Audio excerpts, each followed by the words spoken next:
কালকি movie থেকে যতটা expectation ছিল বা ট্রেলার দেখে যতটা এক্সপেকটেশন তৈরি হয়েছিল, আমার তো মনে হয় এই মুভি তার এক্সপেকটেশন থেকে অনেকটা বেশি আমাদেরকে দিয়েছে।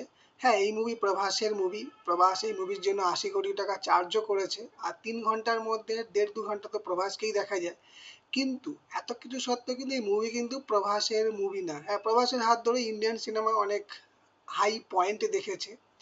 এই মুভি কিন্তু পুরোপুরি হচ্ছে ডাইরেক্টর নাগ অশ্বিনের মুভি।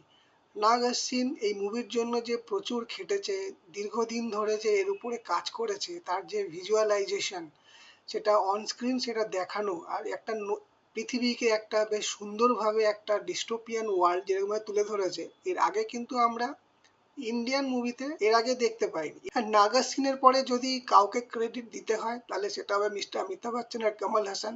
তাদের যে লুক, তাদের যে স্ক্রিন প্রেজেন্স, সেইটা কিন্তু মুভিটাকে অনেকটা অ্যাম্পলিফাই করে। ফার্স্ট হাফে কিন্তু মুভি স্লোলি পিক আপ হতে থাকে, আস্তে একটু বিল্ড আপ দেখানো হয়, পুরোপুরি যে ওয়ার্ল্ডটা, সেই যে ওয়ার্ল্ডটা ক্রিয়েট করা হয়েছে সেই ওয়ার্ল্ডটা সম্পর্কে ধারণা দেওয়া হয়। আমরা প্রিলিউডে অ্যানিমেটেড সিরিজে ধারণা পেয়েছিলাম, কিন্তু লাইভ অ্যাকশানেও দরকার আছে, তো সেইটা হতে থাকে। কিন্তু জাস্ট ইন্টারভেলের পর থেকে বা ইন্টারভেল থেকে মুভি যে পিক আপটা নেয়, সেটা কিন্তু অ্যাট দ্য এন্ড পর্যন্ত কিন্তু মুভি আপনাকে পুরোপুরি ধরে রাখে, মানে কোথাও চোখ সরানোর উপায় থাকবে না। আর অমিতাভ বচ্চনের প্রেজেন্স তো অসাধারণ ছিল, লুক অসাধারণ ছিল, তার যে গলার আওয়াজ, তার সাথে যে ক্যারেক্টার আসাদ থামার যে রোলটা প্লে করছে, সেটা কিন্তু পুরোপুরি মানানসই। আর কমল হাসানের যে স্ক্রিন প্রেজেন্স, তাকে একটা বেশ ঠান্ডা মাথায় একটা সুপার ভিলেন লাগবে।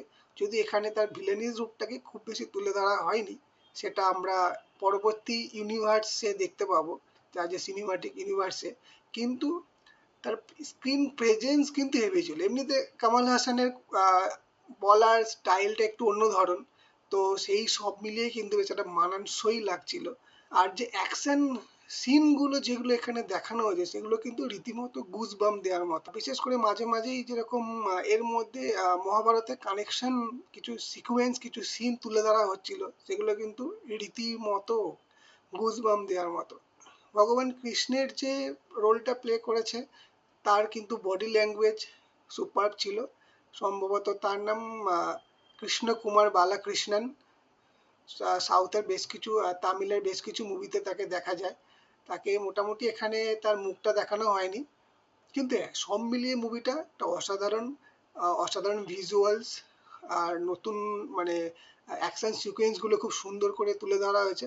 তবে যেটা আমার মনে হলো যে হুট করে মুভিটা কিন্তু শেষ হয়ে গেল, মানে ইন্টারভেল থেকে এত ঘন ঘন অ্যাকশন, এত সুন্দর সুন্দর ভিজুয়ালাইজেশন পরে হুট করে লাস্টে ক্লাইম্যাক্সটা কিন্তু মনে হলো যেন একটু হ্যাপি এন্ডিং দরকার ছিল, একটু হ্যাপি এন্ডিং।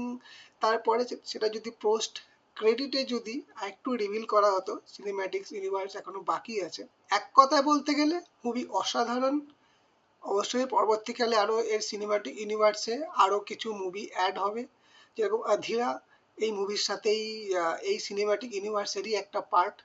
তো আমরা দেখবো যে নাগা সিন আর কিভাবে এই ইউনিভার্সটাকে আরও ক্রিয়েট করে। ভালো মুভি, অবশ্যই ওয়াচেবল। বাই।